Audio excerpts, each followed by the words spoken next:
Breaking news! Tesla would appear to have done a huge, massive U-turn because the $25,000 small Tesla project is back on.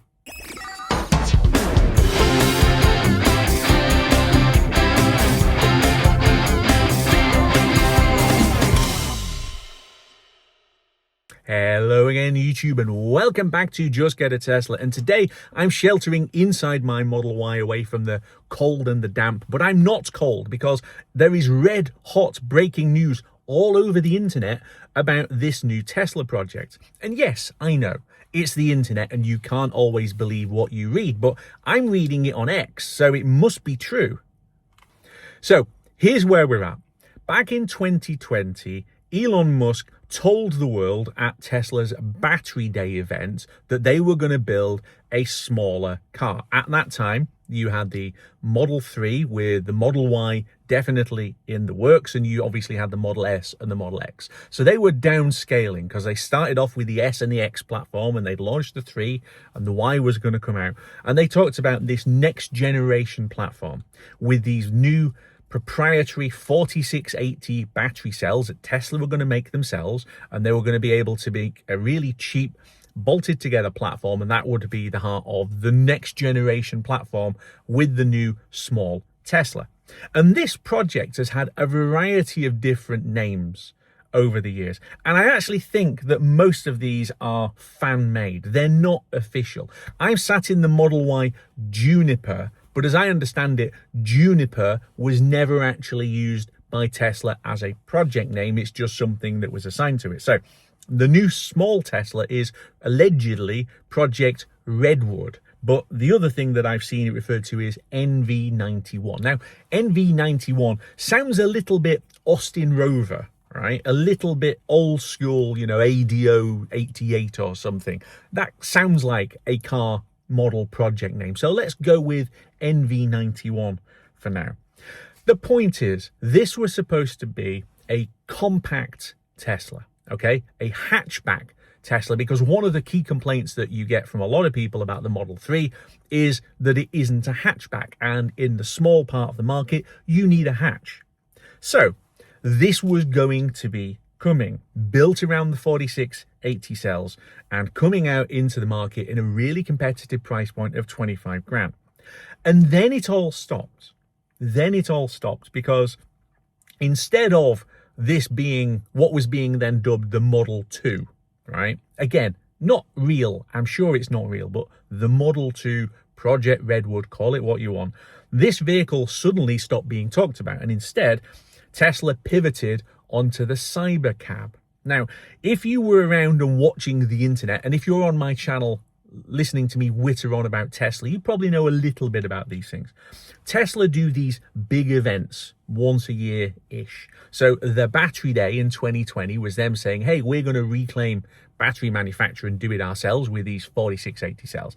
Last year, where they brought a whole load of people in and they had these new Cybercab autonomous vehicle taxi things driving around entirely by themselves.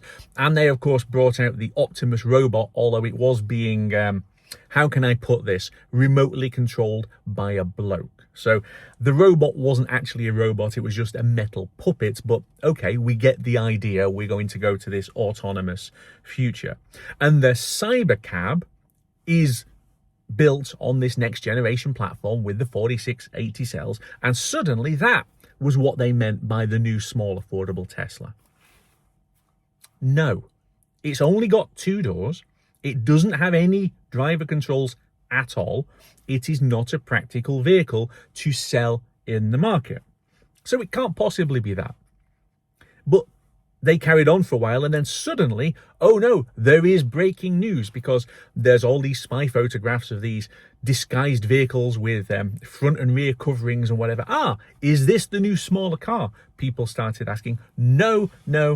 All it was a Model Y with an ugly nose job and a rear that's been messed around with again. The Model Y Standard, and then unexpectedly a Model 3 Standard, which looks exactly the same as a Model 3. Now, I don't have a problem with putting a cheaper trim level in at the bottom of the range. Most manufacturers do that, okay? Cloth seats and things like that, no problem at all. But it's not a new model. And there are some fanboys and simps and frankly, Tesla share price bulls who are obsessively out there tweeting, this is the new model. Well, it isn't. And we know it isn't because we are now back to the place where stuff is being leaked from insiders saying that the original $25,000 smaller Tesla is back on. Honestly, you can't keep up with some of this stuff. So let's just talk for a minute about why Tesla need to build this vehicle, okay? I'm in this privileged position of having just got a Tesla, and I know obviously quite a few of the people watching the channel have got one as well. Other people can't afford one, can't get there yet, and say so in the comments. Tesla is the dream that they can't yet get to. I understand that, right? Tesla was my dream that I couldn't afford for quite a while. And there's two ways of getting into something that you can't afford. One of them is buy it used as the price starts dropping. And the other one, of course, is that they start building a smaller car. So if you're BMW or Mercedes or Audi, you do that. You come up with smaller vehicles that you can sell into the mass market. Why would Tesla not want to do the same thing? And this, I think, is the point of departure when it comes to rationale and frankly, sanity within the Tesla community. We know that Tesla's business plan is all in on autonomy, all in, right? The share price inflation up to crazy levels when you look at price to earnings is entirely because it is about autonomy and the fact that self-driving cars are going to be the thing. And then robotics is going to be the next thing. There are even now some mashups suggesting about Optimus driving your car for you and things like that. Whatever, right? And that's absolutely fine. And I know full self-driving is starting to roll itself out into some more markets, and Japan appears to be the next one to go. And that's right-hand drive again. So come on, UK, can we have this as well? Anyway, this push to autonomy, the next generation Tesla vehicle platform that the Cybercab is going to be built on. With the greatest of respect to it, Cybercab is not going to be the immediate future for the business. It might well be long-term, but to get there, you've got to shift metal of the things that you've got now. And this is where the smaller Tesla comes in, because if you can get an awful lot of people into this new car, into your brand, into the eco-structure, then it's easier to bring them with you going forward. It's just basic business sense, okay? We need a car that you can drive, not that will drive you and you don't have a choice. Because I don't know how to explain this to some of the Tesla bulls out there who have been going absolutely crazy at the idea of the Cybercab being fitted with a steering wheel and pedals. But people don't like being told what to do, generally. Okay? Part of the reason why EV adoption has been such a battle in many Western countries is because they think the governments are telling them what car to drive, what car to buy, what their choices are. So taking the controls away is not going to win people over. Give them a car that they can drive and they enjoy driving and suits their needs entirely and that they can afford, which also has the ability to drive, and that is where you're going to get adoption, okay? Even in America with full self-driving, Tesla are bemoaning the lack of take-up of FSD on the vehicles that they've already sold. Why is that? Well, again, I think it's because people like to drive. I like to drive. It's relaxing, it's fun, it's enjoyable. Driving is an experience.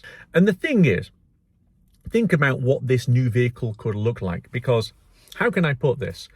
Tesla's cyber design, the direction they've gone in recently, produces fantastic looking vehicles. This Model Y that I'm sat in, it took me a little while to get it, but I think it looks stunning. And some people have already done some renders of what a Cybercab with that cyber design could look like if it was turned into an actual passenger vehicle. I mean, hell, one of them is just painted it a different color and said, imagine it's got a steering wheel and pedals. Well, yeah, it could be. It would need rear doors because at the moment it's a two-door two-seat vehicle, you would need to have seats in the back and you'd need to have doors to be able to get in the back. But it's that kind of thing.